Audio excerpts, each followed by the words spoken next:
Assalamualaikum warahmatullahi wabarakatuh. Dengan saya Muhammad Rifki, saya dari kelas R6PO akan menjelaskan aspek ergonomik. Definisi antropometri berasal dari antro yang dimiliki arti manusia dan metri yang memiliki arti ukuran. Antropometri adalah sebuah studi tentang pengukuran tubuh dimensi manusia dari tulang, otot, dan jaringan adiposa atau lemak. Menurut Wijom Subroto 2008, antropometri adalah studi yang berkaitan dengan pengukuran dimensi tubuh manusia. Bidang antropometri meliputi berbagai ukuran tubuh manusia, seperti berat badan, posisi kita berdiri, ketika merentangkan tangan, lingkaran tubuh, panjang tungkai, dan sebagainya.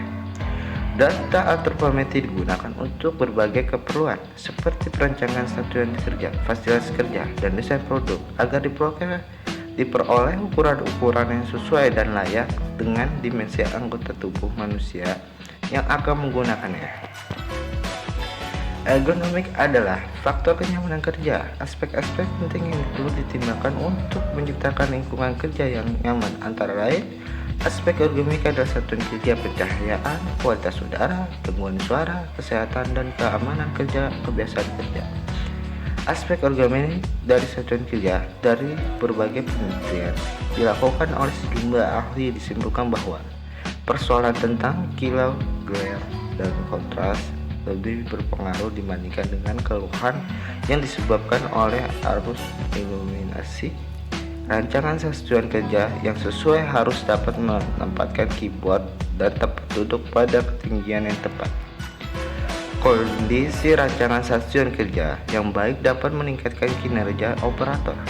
Dua faktor yang sangat mempengaruhi kinerja operator stasiun kerja: sudut penglihatan berhubungan dengan erat, beban pada leher, punggung, dan bahu. Selanjutnya, keyboard yang berhubungan dengan tekanan lengan dan tangan.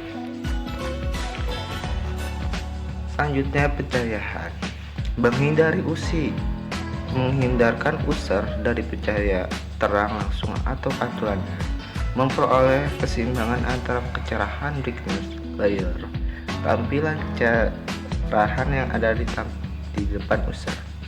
Menghindari cahaya langsung atau pantulan yang langsung mengenai layar tampilan. Memberikan keyakinan bahwa ada pencahayaan yang cukup untuk pekerjaan yang tidak menggunakan layar tampilan. Pencahayaan dalam menggunakan stasiun kerja yang banyak menggunakan layar tampilan, kilau yang ditampilkan oleh layar merupakan persoalan paling besar yang dapat mempengaruhi kenyamanan seorang pengguna komputer.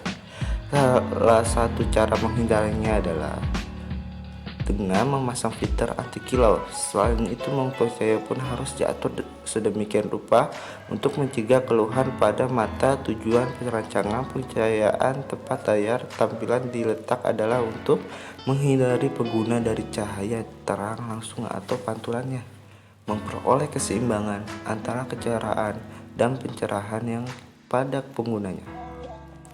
Menghindari cahaya langsung atau cahaya pantulan yang langsung mengenai layar tampilan. Jadi kita itu tidak boleh suatu dalam monitor itu punya cahaya sangat terang kena pantulan, untuk kontak mata kita itu sangat bahaya ya. Lebih baik dari cahaya dari lampu dari luar untuk melihat dari cahaya dalam monitor itu. Memberikan keyakinan bahwa ada pencahayaan yang cukup untuk pekerjaan yang tidak menggunakan layar tampilan. Selanjutnya, sumber cahaya. Cahaya langsung yang berasal dari matahari yang menerobos masuk lewat jendela atau sumber cahaya buatan bola lampu. Cahaya tidak langsung yang dipantulkan oleh tembok atau partisi, langit-langit rumah atau plafon, lantai rumah, bahan yang di sekitar layar tampilan, pemegang dokumen, bagian di atas meja digunakan, pakaian digunakan oleh operator. Berkomputer dengan menerapkan prinsip-prinsip ergonomis merupakan cara tepat dalam menghindari ketidaknyamanan yang pada akhirnya akan menimbulkan gangguan kesehatan seperti yang dijelaskan yang di atas. Beberapa panduan cara kerja, peraturan tepat maupun perangkat kerja yang akan mampu menghindari Anda dari ketidaknyamanan berkomputer. Selanjutnya, ini adalah contoh gambar yang dimana jika kita di depan komputer dengan posisi seperti ini yang sangat baik, dan kalau bisa kecahayaannya juga kita kurangin dalam posisi layar tersebut. Jadi kalau bisa tuh kita terangin malah lampu dari ruangan kita, dan posisi duduk kita juga seperti ini, tegak, tidak boleh bungkuk, tidak boleh macam-macam, karena kadang kita kalau misalnya kita nggak pakai bangku itu kan suka pegel ya, jadi pinggang akan sakit.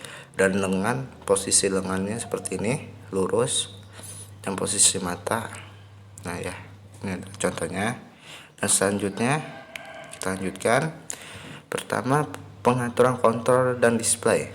Pengaturan kontrol dan display yang tidak tepat akan mengakibatkan inefisiensi dan frustasi bagi pengguna, terutama jika pengguna berada dalam tekanan yang besar dihadapkan pada kumpulan kontrol dan display dalam jumlah yang banyak.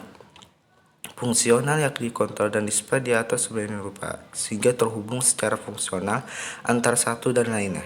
Sekuensi yang yakni kontrol dan display dikomunikasikan dengan menunjukkan terurutan menggunakan aplikasi tertentu.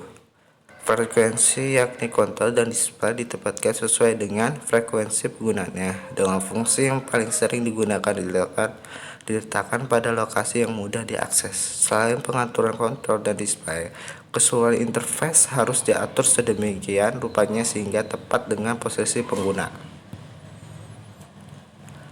Agar tercapai kesehatan dan keselamatan serta kenyamanan dalam bekerja, maka setiap pengguna komputer harus lebih memperhatikan dan memperhatikan faktor manusia dan ergonomis dan penggunaan komputer itu sendiri. Jangan terlalu berlebihan juga kita menggunakan komputer itu. Selain itu, perancangan dan pengembangan produk teknologi komputer harus lebih menggunakan faktor sosial dan ergonomis yang dapat memberikan keamanan dan keselamatan bagi si penggunanya ya. Terima kasih. Mohon maaf jika masih ada kesalahan dalam presentasi saya dan kata-kata yang kurang baik atau kesalahan. Jadi saya mohon maaf, dan wassalamualaikum warahmatullahi wabarakatuh.